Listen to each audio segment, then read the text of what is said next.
And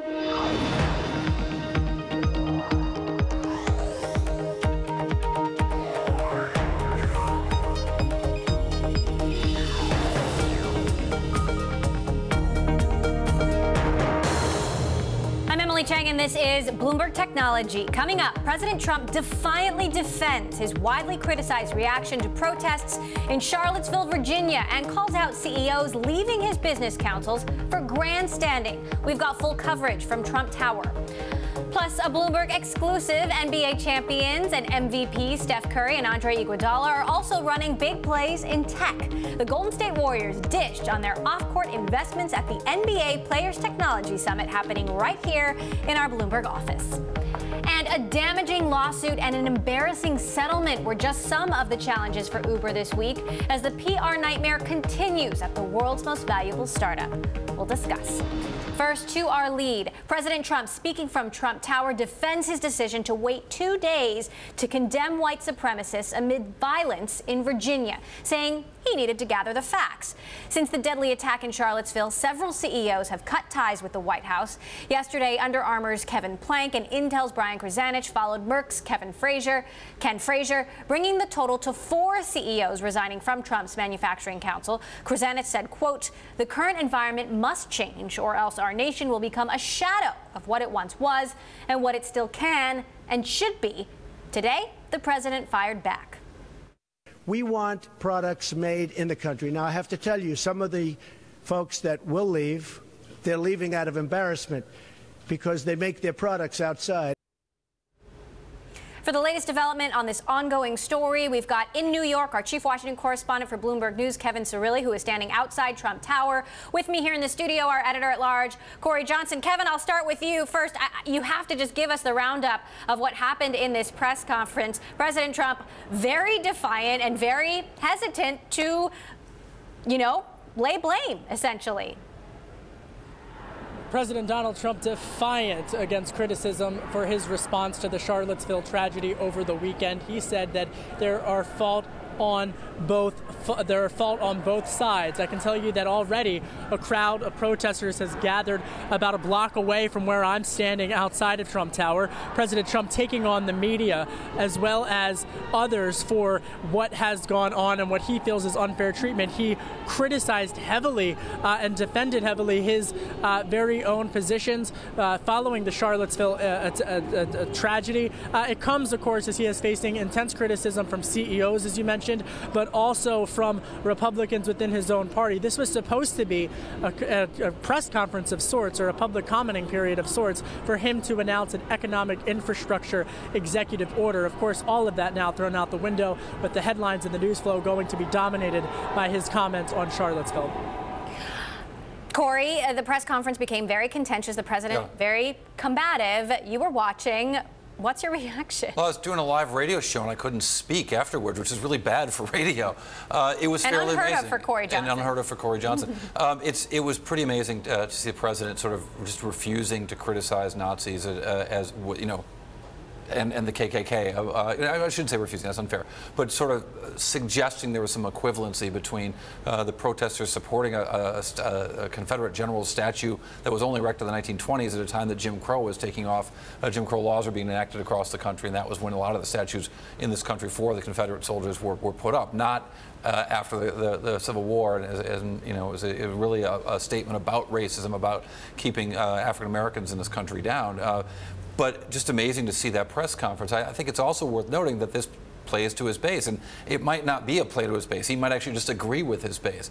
But this notion, there is a dialogue out there that says that the Black Lives Matter protest itself is akin to protests like alt-right protests, KKK protests, Nazi protests. That's the dialogue that is out there that doesn't reach the mainstream media, but it's happening. And this seemed to be speaking off of that playbook. Playing to his base, Kevin, is something we've seen the president do again and again, and yet, the strategists say this is the wrong thing to do. Shouldn't he be trying to expand his base? Well, look, I think that there are many Republicans who have forcefully denounced white supremacy, KKK, neo-Nazisms. They criticized the president for his response following the tragedy in Charlottesville on Saturday. When you look at the states that the president won, states like Wisconsin, Pennsylvania, Ohio, Michigan, you know, there was about 70,000 independent voters who switched over from voting for former President Obama and then voting for President Donald Trump. They were responsible, really the swing voters, so to speak, when we talk about that. When you look at independent polling over the last couple of days, when you look at Gallup, President Trump's approval rating has dipped to about 34%. Now that comes, of course, as he has tried, or at least the team around him has tried to focus on the economy. But again, President Trump, less than 24 hours speaking, and you're seeing some police vehicles. I just want to say this. We're seeing increased police presence about a block away, where a growing crowd of protesters have gathered chanting against President Donald Trump. That is something I think that many outlets will be monitoring throughout the next several hours. But to conclude my thought, I would just note that this is something that, while the president trying to focus on economic issues, when you look at what he tweeted, criticizing some of those CEOs, and even at this press conference, criticizing those CEOs who have left his business council, as well as criticizing Senator John McCain on the issue of health care. This is a president who really feels that going after his critics will help him reach his legislative goals. So far, he has yet to have a major legislative accomplishment on healthcare, infrastructure, tax policy. And when you look at the calendar in the month of September, he has 12 legislative days left in that calendar. Congress has to raise the debt limit, pass the government funding bill in order to avert a government shutdown, and then get to issues like tax reform and infrastructure, again, which was supposed to be the basis of his comments just about an hour ago. Corey, look, you've interviewed Intel CEO Brian Krzanich a number of times. Yeah. What do you make of the calculation that he and these other CEOs are making to publicly rescind their support? I mean, I think for Brian, I think it was very personal. You know, this is a guy who, no one at Intel was pressing him to make diversity his biggest job at Intel, but he was. And this is something that is really important to him, as a guy like me who's got young daughters and is thinking about the future of this world of having equality at his company and making that a top goal for Intel. I think he just looked at what was happening to the president, the instant criticism that the president had for the Merck CEO, and said that, that was the thing that apparently seemed to be the tipping point for him. It's also worth noting that the president said he needed to take time and study the facts about neo-Nazis and the KKK, but was really quick with his criticism of the Merck CEO leaving a board of advisors for the president. And, obviously being part of these councils could pay off handsomely, given that the president is the most powerful person arguably in the world. And do you remember, maybe you were out when it happened, but Brian Krzanich in BK, they call him at Intel, BK was in the Oval Office with the president, showing him a wafer from a semiconductor and announcing a plant that had already been announced, but President Trump was nonetheless taking credit for this. Even though President Obama himself had actually spoken at the site of this plant as it was starting to be erected. But, I think that a lot of corporate leaders thought that they'd be able to use the president's desire for publicity about hiring and building a manufacturing capacity in this country as a way to publicize their efforts and maybe get some input into the White House and input into the Trump administration. But I think it's just coming at too big a cost for them right now, and they just couldn't stand to be with it. Also, there's a question of whether these advisory panels have any effect. I mean, I'm sure the president's closest advisors were saying, don't go off the rails and take questions when you go downstairs, talk about infrastructure, and he immediately went off the rails and talked very little about infrastructure. Yeah, well, Apple CEO Tim Cook told us that he didn't join the council in the first place because he doesn't find these councils terribly productive. So you wonder what exactly they're participating in and how much it's worth anyway. Corey Johnson, our editor at large, thanks so much. Kevin Cirilli, our chief Washington correspondent in New York, following all the action happening at Trump Tower. Kevin, thanks so much for that update. Meantime, Amazon is selling bonds to finance the $13.7 billion acquisition of Whole Foods. People with knowledge of the matter say the online giant sold $16 billion of unsecured bonds in as many as 7 parts. It is the 4th largest jumbo deal year to date, the first bond market foray for Amazon since 2014. Coming up, Keith Rabois from Khosla Ventures sits down with us to weigh in on the hot topics in the tech industry right now, including the contentious relationship with the White House. And Bloomberg Technology is live streaming on Twitter. Check us out at Bloomberg Tech TV, weekdays 5 p.m. in New York, 2 p.m. in San Francisco. This is Bloomberg.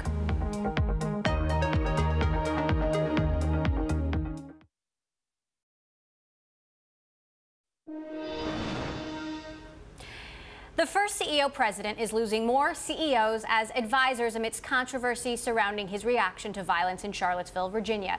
Several CEOs have made their exit also earlier this year following disagreements over the president's approach to immigration and climate change. Here now to weigh in, Keith Rabois, partner at Khosla Ventures. Keith, I cannot wait to hear your reaction to all of this. First of all, the president just had a very contentious and combative press conference in which he blamed both sides for, what's been happening in Charlottesville. I know you, over the course of your career, have been a free speech crusader. What do you make of all this? Well, I think the president is clearly struggling with lots of issues. So first of all, as I mentioned on your show 2 years ago, I think the president's sort of a sociopath. So I think he's revealing under pressure more of his characteristics. Under pressure, Strauss people tend to reveal their natural characteristics.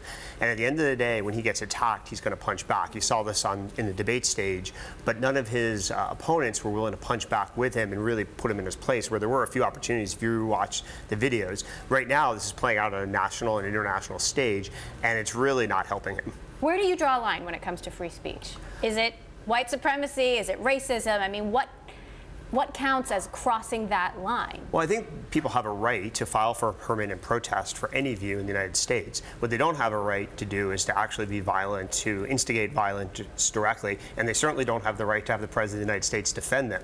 In 1977, when I was growing up in the 70s, this Nazi Party of the United States marched in Skokie, Illinois, which is where a lot of survivors of the Holocaust actually resided, and they intentionally chose that destination, and the courts protected their right to march there. But the President of the United States denounced them, and it was a one-day story. Right now, the president is basically not willing to take sides. Free speech doesn't give you the right and doesn't protect you from people having an opinion on one side or the other, and he should clearly be on the side of freedom and liberty. What do you make of the calculation that these CEOs are making when they say, all right, I'm out? No more business counsel for me? Well, I think, as we've talked about previously on your show, I think there's a difference between partisan and policy behavior. I don't think CEOs can engage in partisan behavior, but over the weekend, this wasn't a partisan issue. If you look at any prominent Republican, including most of the more conservative members of the Republican Party, were very explicit in denouncing the protests in Charlottesville. So this is not a partisan debate. It's basically President Trump and a very small sliver of his party versus most mainstream Republicans and conservatives. What's your take on how tech companies should handle speech like this, like the Twitter @YesYou'reRacist account, Google, shutting down that YouTube channel, Facebook deleting blog posts related to this topic? I think most of the content companies, Facebook and YouTube, have to be very careful. As they start deleting specific viewpoints, they run the risk of liability under the DCMA. So once you start pulling down certain pieces of content, you're technically liable for all of the content on your site. What if it's Nazi content? Well, I think there's some constraints about the content, particularly inciting violence. But absent that, I think it's a very difficult place to be. I don't think most technology companies can really censor content, both legally or prudently. So you don't think they should? You don't think they should, even if it's Nazi content? I don't think content should be censored. Okay. What's your take on James Damore, this Google engineer who was fired after he sent a memo that was circulated widely within the company suggesting that there are biological reasons for the underrepresentation of women in tech and women in leadership? Well, I think he made several points. One I agree with, and one I know I'm not an expert in. I definitely agree that Google is an intellectual monoculture. Like if you surveyed Google and said what fraction of Google employees voted for Trump, what fraction of Silicon Valley Google employees voted for Trump, it'd probably be 2 or 3%. So it's clearly not representative of the American people, and that's a different point than what are the roots of the sort of employee base and the engineering base differences at Google. I am not an expert on what causes that. I'm not an expert on Google. I'm not an expert in biology. I do think that Google is taking some risk in being very draconian about some views. I think personally, if I was running the company, I think it's ridiculous that anybody spends 10,000 words and distracts an entire company. But Google has a culture where there's been these mailing lists with off-topic topics for a very long period of time. But I think there's a general rule that people should not be able to take business time and distract 70,000 employees, regardless of their views. I did speak to James Damore the day after he got fired. Take a listen to what he had to say. It's hard to regret it just because I do believe that I'm trying to make Google and the world in general a better place by not confining us to our ideological echo chambers where only one side of the story can be heard. So ideological echo chamber, political views are one thing. What if those political views exclude half the population? Well, I think that a company has the right to say you can't express any range of views on particular topics. So, for example, it'd be totally inappropriate to write a religious crusade document on any side, Judaism, Christianity, Muslimism, and publish it to a company. But I think the company, once they allow people to have a format and a mailing list that's open-ended, I think they're playing with fire, selecting some views that are acceptable and not. I think it'd be much better to say religion, politics, and topics like that don't belong in the company. So, for example, imagine a mailing list where people are debating abortion. That would absolutely offend both sides completely legitimately right away and would distract everybody from their work. It'd be perfectly acceptable for a CEO to say, we're not having emails about abortion in our company. That's not the reason for our existence. So, final thought, should he have been fired? Yes or no? 30 seconds. No. Why not? Because I think Google's culture, if you looked at the historical topics that have been covered on the miscellaneous mailing lists at Google, are very wide-ranging. And I think without changing that policy, at least based upon things that have been communicated to me, I only worked at Google for 2 weeks. But fundamentally, I believe from what I've read that those mailing lists are pretty wide-ranging and wild. Insofar as that happened at a different company that had less of that precedent, then absolutely, I think it's perfectly fine to fire someone for distracting people. All right, Keith Rabois, Khosla Ventures, you're going to be back with me later this hour. Thank you. Coming up, besides winning NBA titles, Steph Curry of the Golden State Warriors has been busy investing in tech companies. Where is he putting his money? We'll hear from Curry next. This is Bloomberg.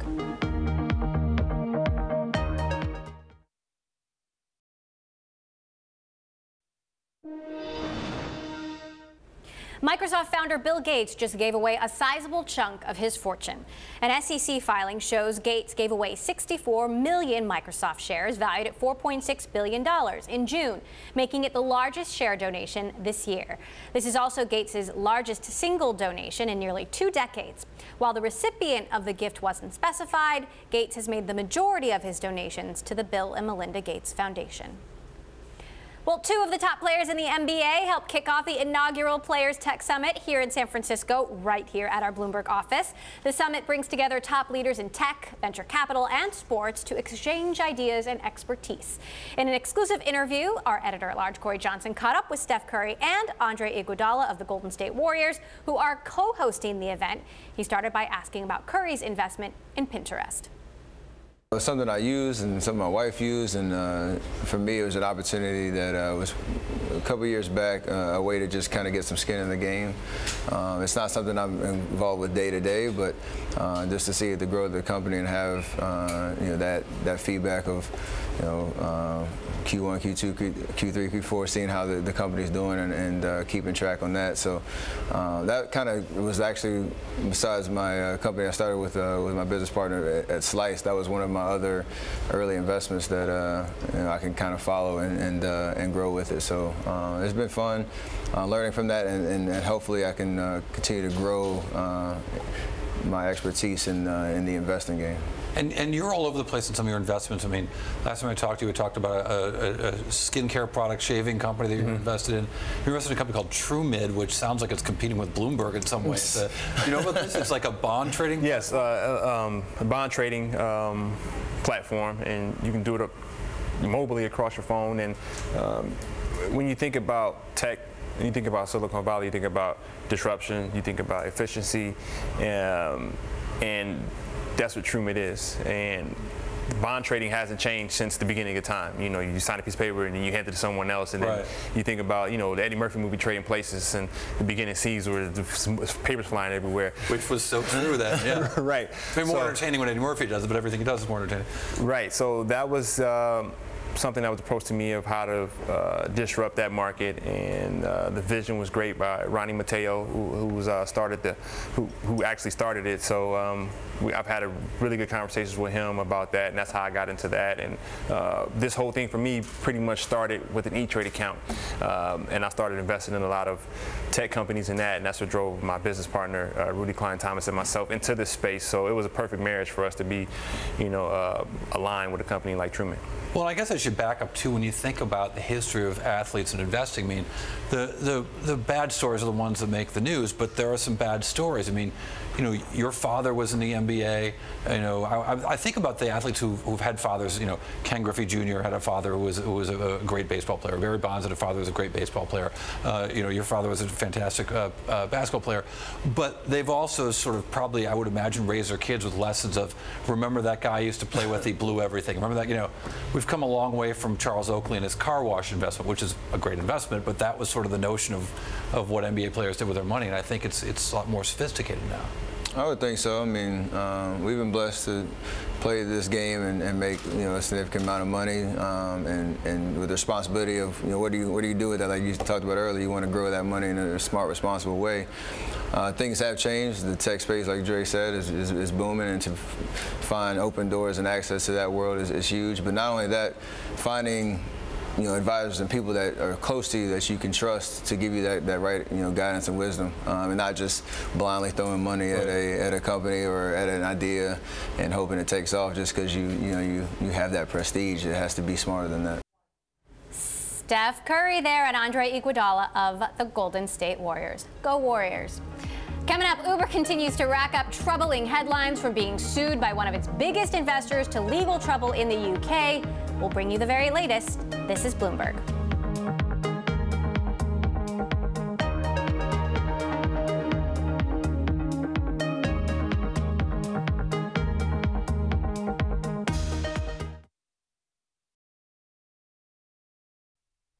I'm Mark Crumpton in New York. You're watching Bloomberg Technology. Let's begin with a check of First Word News. President Trump today returned to his assessment that, quote, there is blame on both sides after he was criticized for such comments following the deadly violence this weekend in Charlottesville, Virginia. The president spoke today at Trump Tower.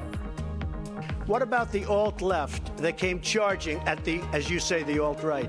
Do they have any semblance of guilt? Let me ask you this. What about the fact they came charging with clubs in their hands, swinging clubs? Do they have any problem? I think they do. Former Ku Klux Klan leader David Duke took to Twitter to thank the president for his, quote, honesty and courage. Iran is warning it could ramp up its nuclear program and quickly achieve a more advanced level if the U.S. continues threats and sanctions against the country. President Hassan Rouhani's remarks today were his most direct warning that the landmark nuclear accord reached with world powers in 2015 could fall apart. Ukraine's prime minister says claims that its technologies might have been shipped to North Korea, helping Pyongyang make huge strides in its missile program, were, quote, not possible and a provocation. His comments followed a New York Times story which said some of North Korea's technology was purchased on Ukraine's black market. I'm Mark Crumpton. This is Bloomberg. It's just after 5:30 p.m. here in New York, 7:30 Wednesday morning in Sydney. My colleague Paul Allen has a look at the markets. Paul, good morning.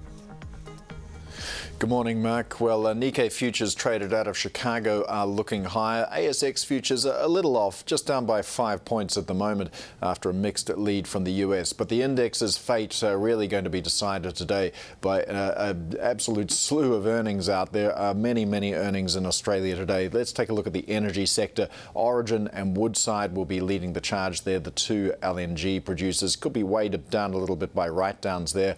Also from the real estate sector, we're waiting on Westfield, Dexus and Stockland, and there'll be many more as well, including the CSL, the blood plasma products producer. Overseas, Tencent will announce second quarter earnings. That'll be an interesting one to watch, especially if you consider the chart over the past year. Really impressive growth there. The stock has been surging on the back of Honor of Kings and WeChat, just to name a couple of games, and it's one of the most 10 valuable companies in the world now, so we'll find out a little more about whether or not that's justified. Elsewhere around the region, keep an eye on the Thailand rate. That's expected to be held at 1.5%. And Indonesia's president will give a speech to the parliament today, setting out his plans for the 2018 budget. That's some of what we're watching around the region today. I'm Paul Allen in Sydney. More from Bloomberg Technology next.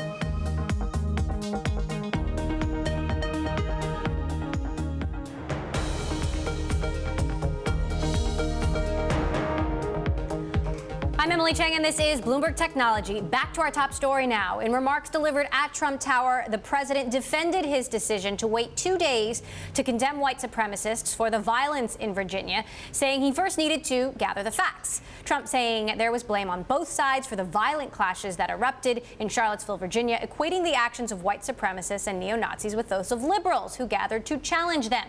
Joining us now from Washington, Marty Schenker, Bloomberg's senior executive editor for international government. Marty, you've been covering Washington for 2 decades. What was so extraordinary about this press conference?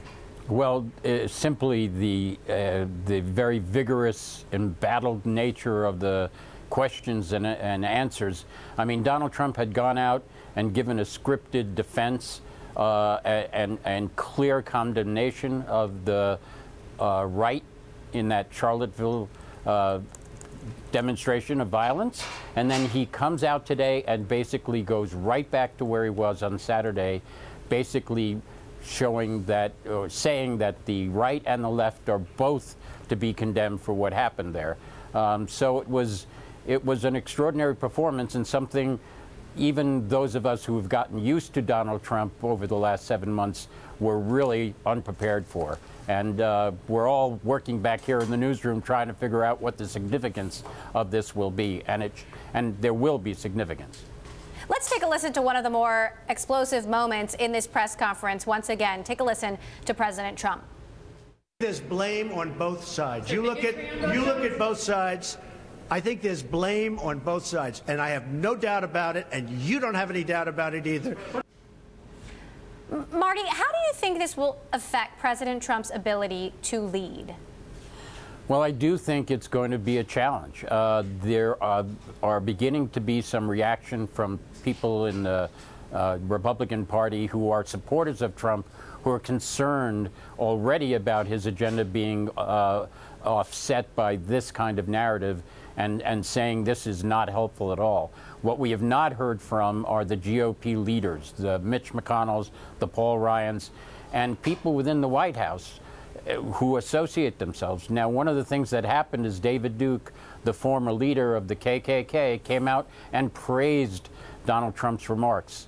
So it'll be really interesting to see if Donald Trump feels he has to disavow that compliment, and how the GOP positions itself in the context of these remarks are going to be very critical. All right, Marty Schenker, our Bloomberg senior executive editor for international government. Marty, thank you as always. Meantime, it is shaking up to be another rocky week for Uber. This after Benchmark Capital doubled down on its lawsuit against former CEO Travis Kalanick in an open letter to employees. And in the UK, Uber is being accused of failing to properly report sexual assaults by its drivers, according to several reports. Uber has responded to the report, saying this is an incredibly complex issue, and we always strive to get the right balance between supporting the police in their investigations while preserving the rights of individuals. Joining me now to discuss all of this, Bloomberg's Caroline Hyde in London, and still with me here in San Francisco, Keith Rabois, partner at Khosla Ventures. Caroline, though, I'll start with you. Talk to us about the situation facing Uber now when it comes to these sex assaults that failed to be reported. Yeah, this is a rather explosive report that came out over the weekend, reported by the Sunday Times. They had a copy of a letter sent by a senior member of the Metropolitan Police, who actually is the head of the Mets for the taxi and private hire unit, alleging to the TfL, Transport for London Authority, that Uber is failing to report sex attacks and other serious crimes. In fact, they go as far as to say there are 6 sexual assaults on passengers, 2 public order offences, and an assault that has gone unreported. Now, they also say they think this is because Uber's trying to avoid any reputational damage. Now, this letter does go back all the way to April. And what's also notable is that they say in this letter, by the way, the licence is under review for Uber, and it looks as though it's coming up in September the 30th. Could this also be under consideration within the extension of the licence to operate here in London? I will say that Tom Elvidge, general manager of Uber in London, did take a very lengthy report to the blog of Uber, really trying to find detail as to how they have been helping work with the Metropolitan Police. In fact, they have ex-Met police in their own workers, helping to ensure that they can get across any help when then these sorts of so-called events do occur. They say they outline how they work and indeed how they hire experienced former Met police officers, and they're dedicated, in fact, to an Uber. They've got an Uber law enforcement portal that the police can, in fact, use directly with Uber. And they do mention that, look, yes, we don't routinely report things on behalf of individuals. We feel that's up to the individual or indeed those that have been affected. But it was a very lengthy response, but it was certainly a very heated report that came out throughout the weekend and on Monday. And one quick follow, Caroline. Uber is now extending a tipping option for drivers. The drivers are saying this is just Uber trying to, brush up its image and its reputation. What's the latest? Yeah, the year of the driver, wasn't it meant to be? And it's happening here in the UK as well. Some new like olive branches going to drivers. You get your tips, that starts as soon as today. You're also getting, though, potentially paid for waiting. After 2 minutes, if you've been waiting for your customer, you get 20p per minute that you have to sit there. Also easier cancellations, better marrying of destinations. All of this, though, as the cynics among them would say, look, the timing is everything. We understand that, of course, drivers have been quite forceful with, in many cases here in the UK, saying, look, you don't make it easy enough to boost our earnings. And in fact, some drivers took this to a tribunal, an employment tribunal last year, and won because they were saying, look, we should get holiday pay, we should get paid rest breaks. Now this is up for appeal in the next month. Some saying maybe the timing of this olive branch is a little bit too obvious, but it's the year of the driver. Keith, and I always have to couch the fact that you are a Lyft investor when I ask you about Uber, but what do you make of the latest Benchmark Capital suing Travis Kalanick, also explaining why it's suing Travis Kalanick to Uber employees? Well, it's pretty unprecedented. Obviously, you're asking all the easy questions to me today. But I've served as a director of companies for 14 years in Silicon Valley, only the last 4 as a VC. So I think I have a somewhat detached perspective. But it's clear that Uber's a mess. I mean, first of all, running a company with 14 operating executives and no CEO is a disaster waiting to happen. Secondly, it's clear that they have somewhat unsolvable issues, in the current board composition, which is why people always caution their founders and board members to pick their companies and colleagues carefully. It's very hard to get divorced in business, especially when you're on the board, and they're going to have to reconcile this. I think the lawsuit is very weak. I mean, it's clearly a strategy and maybe a very effective strategy, but the substantive claims, the fraud claims, are pretty weak. So the breach of contract has a weak case? I think the case substantively, at least what's in the public domain. Now, there's some stuff that's not in the public domain yet, like what's in the Holder report, what concessions Benchmark may have made to give those board seats or to get Travis to resign. There may be a lot of new information that comes out, but in the public domain, the case is pretty weak. That said, it may be very effective in terms of coming to a compromise where everybody is happy and can move on with a CEO. Now, no venture capitalist wants to be considered the investor who's going to oust the CEO, right? So if Benchmark is doing this, it must have been a very difficult calculation. I mean, what does this mean for Benchmark and its reputation among entrepreneurs? Well, I think it's always a difficult calculation when you remove a CEO. I mean, the 2 times then sue them. Well, that's a little bit different. But I do remember that Google, the Google founders were almost sued by Sequoia and Kleiner Perkins back in 2001, along similar reasons for not hiring a CEO aggressively like they promised. It didn't come down to that, but they got very close to suing them. So it's not completely unprecedented. But in terms of removing a CEO, the only times I've ever seen it in my career is the management team loses faith with the CEO and lobbies the investor to get rid of the CEO. So it's a bottom-up groundswell. Or number 2, two co-founders get in a massive dispute and someone needs to mediate. And that's when the venture capitalist gets caught in the crossfire. Those are the only 2 things I've ever seen. I've never seen this. I've seen ethical issues lead to a CEO departure. Do you think this will hurt Benchmark's reputation among entrepreneurs?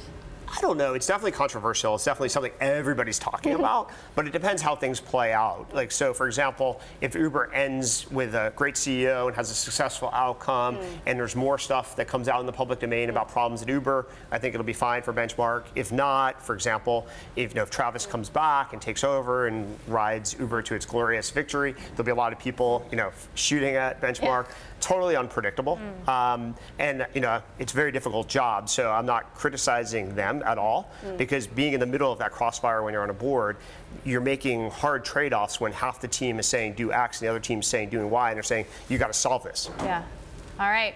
Keith Rabois, thanks for taking the hard questions. As always, Khosla Ventures, Caroline Hyde with us in London. Thanks so much, Caroline, for that update as well.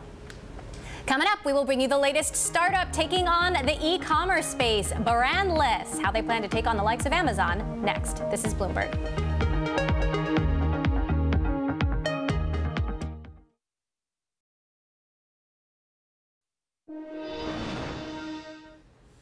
Competition in consumer packaged goods is heating up. Brandless, San Francisco-based startup, has added their hat to the ring with its recently launched online grocery store. The startup sells a variety of Brandless branded foods and household goods, all priced at $3. The company has caught the eye of investors, scoring $50 million in funding from VCs. But in the age of Amazon, can startups keep up with the competition? Joining us now to discuss, Brandless CEO Tina Sharkey. Tina, thank you so much for joining us. Thank you for having me. So everything is literally $3, literally everything on the site. Actually, it's all $3. Sometimes it's 2 for $3, and sometimes it's 3 for $3. Okay. Including your first order, if you use Hello 3, the shipping is $3. So where does this stuff come from? It comes from all over, because at Brandless we launched with about 200 products across pantry, shelf-stable, bathroom, cleaning, beauty, housewares, etc. So everything gets sourced through the Brandless Promise, which is cruelty-free, organics, non-GMO, gluten-free, all of the things that we want to see in our products.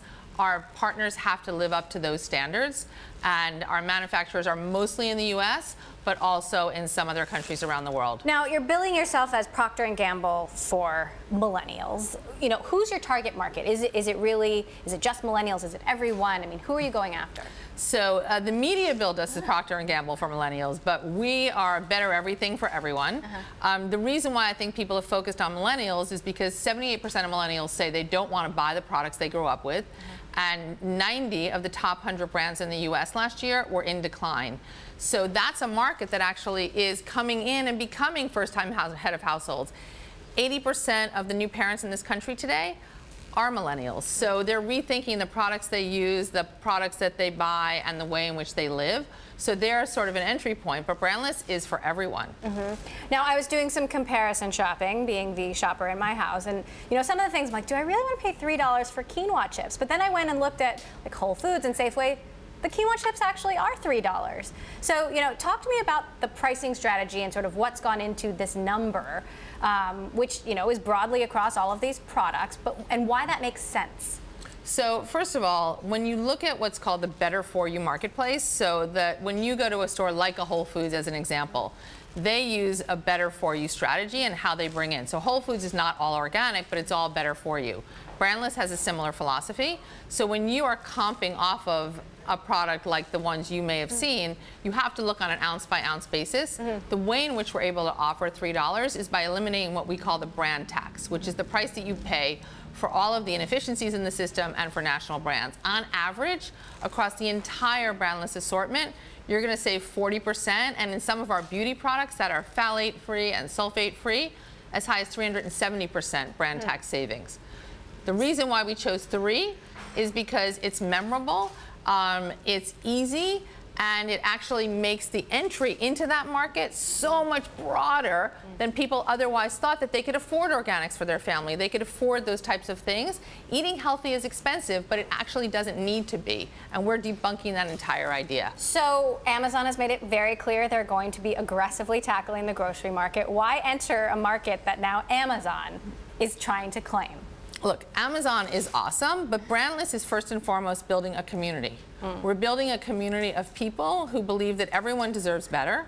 We are reimagining what it means to be a brand, and we are trying to redefine the false narrative that is caught up in all of the national brands and saying Brandless is about you. Brandless is about your family. Brandless is about this chef. And oh, by the way, when you check out at Brandless, We're also, because not everybody can afford $3 in this country, we are also going to work with Feeding America and donate a meal. And also, we're launching field guides to Brandless Life, where we're going to food banks, we're going to college campuses. We're actually believing that tangible acts of kindness is a way that we should be living as Americans.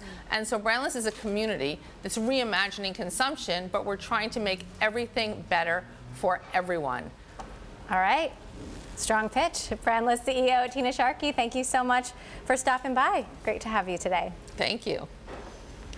Well, Airbnb is eyeing Asia. Why it thinks the region represents its biggest opportunity yet? This is Bloomberg.